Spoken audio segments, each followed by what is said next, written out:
नमस्कार मित्रों, मेरे स्पिरिचुअल कनेक्ट पर आप सभी लोगों का हार्दिक अभिनंदन है। मित्रों, आज मैं आप लोगों को नारद भक्ति सूत्र में सूत्र नंबर 34 के बारे में बता रही हूँ। और ये जो अध्याय नंबर 3 के अंतर्गत आ रहा है, मतलब इसको 5 अध्याय में बांटा गया है पूरे ये 84 सूत्रों को। तो उसमें भक्ति की प्राप्ति का साधन क्या हो सकता है, तो इसके बारे में सूत्र नंबर 34 में बताया गया है। तो उसको ध्यान से सुनिए मित्रों। आचार्यों ने भक्तिमय सेवा की प्राप्ति के साधन बताए हैं। तो इसका अर्थ क्या हो सकता है, कैसे भक्ति प्राप्त की जा सकती है, उसके क्या क्या साधन हो सकते हैं। तो इसमें सुनिए। भक्तिमय सेवा की उच्चतम अवस्था, भक्तिमय सेवा की उच्चतम अवस्था पराभक्त के सार का वर्णन करने के बाद नारद अब उस अवस्था तक पहुँचने हैं तो आवश्यक साधन बतलाते हैं कि आवश्यक साधन कौन कौन से। भक्ति के अभ्यास की अवस्था साधन भक्ति कहलाती है। भक्ति के अभ्यास की अवस्था साधन भक्ति कहलाती है। नारद ने पहले बताया था कि भक्ति स्वयं अपना साधन है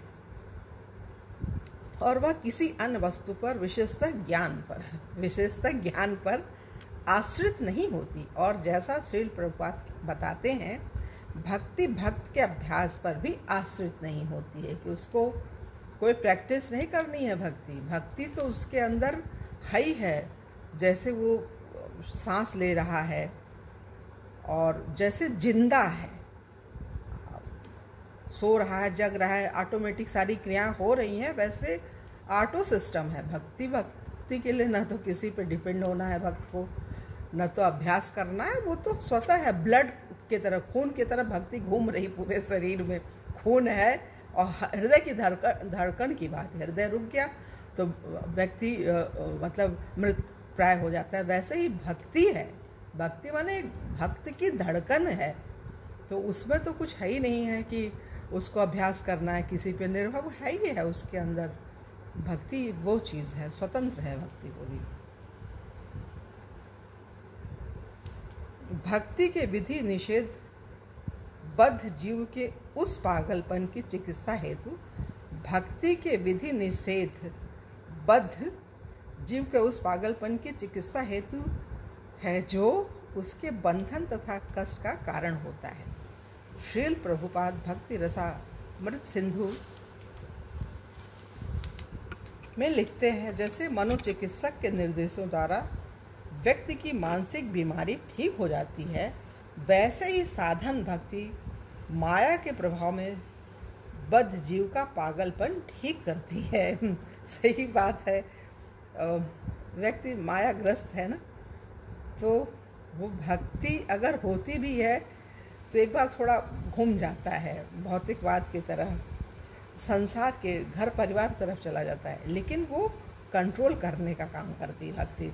वैसे ही साधन भक्ति माया के प्रभाव में बद्ध जीव का पागलपन ठीक करती है। नारद कहते हैं कि वे जिन पद्धतियों की शिक्षा देंगे वे आचार्यों द्वारा प्रदत्त है। आचार्य उसे कहते हैं जो शब्द एवं क्रिया दोनों से शिक्षा देता हो। आचार्य की भी परिभाषा नारद भक्ति सूत्र से मिल रही। मित्रों, इसको सुनिए कि आचार्य वस्तुतः है क्या, आचार्य किसे कहते हैं, आचार्य गण होते क्या हैं। आचार्य उसे कहते हैं जो शब्द एवं क्रिया दोनों से शिक्षा देते हो। शब्द एवं मतलब वाचिक रूप से बोल रहे हैं वर्बल, और काम कर रहे हैं, उनका क्या काम बोलता है, काम से वो बोलते नहीं। अगर न भी बोले तो उनकी कार्यशैली है जो वो बोलती है, उससे लोग सीखते हैं, समझते हैं। ये चीज़ है। आचार्य उसे कहते हैं जो शब्द एवं क्रिया दोनों से शिक्षा देता हो। भक्ति की शिक्षा केवल वैष्णव आचार्यगण अथवा उनके प्रतिनिधि ही दे सकते हैं। भक्ति की शिक्षा केवल वैष्णव आचार्यगण अथवा उनके प्रतिनिधि ही दे सकते हैं। भक्तों के स्वांग में निर्विशेषवादी अथवा तुलनात्मक धर्म के शिक्षक नहीं। भक्तों के स्वांग में मतलब स्वांग, भक्ति का स्वांग अगर कोई व्यक्ति करेगा तो वास्तविक शिक्षा दे ही नहीं सकता। ये है। नारद स्वयं महानतम आचार्यों में से एक हैं, अतः उनके अपने कथन पर्याप्त हैं। फिर भी परंपरा का अनुसरण करते हुए पूर्व आचार्यों को उद्धृत करते हैं तथा अपना निजी अनुभव भी बताते हैं। अतः संप्रदाय विशिष्ट संस्थापकाचार्य से अनपेक्ष उनकी शिक्षाएं सबके द्वारा मान्य हैं। यहाँ नारद गायंती, वे गाते हैं, शब्द प्रयोग करते हैं, क्योंकि आचार्यगण आनंद विभोर होकर भक्ति के सिद्धांत सिखाया करते हैं। जो आनंदित होगा, भगवान को पाया होगा, भक्त होगा, वही तो कुछ शिक्षा दे सकता है। और सुनते भी हैं, ये बात तो सही है।